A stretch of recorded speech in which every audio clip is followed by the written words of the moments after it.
Pakikipagtulungan ng lahat ang kailangan para matapos ang isang proyekto.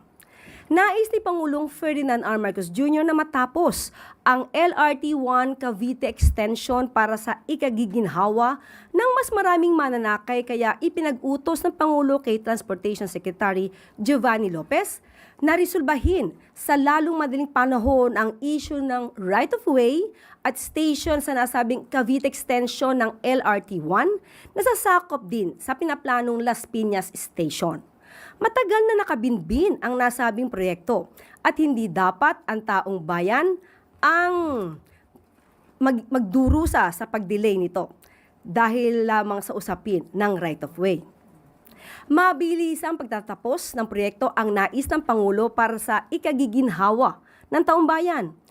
Pinondohan ito ng 64.9 billion pesos sa pamamagitan ng isang hybrid scheme kung saan kasama ng national government ang official development assistance mula sa Japan, Japan International Cooperation Agency at ang private operator na Light Rail Manila Corporation.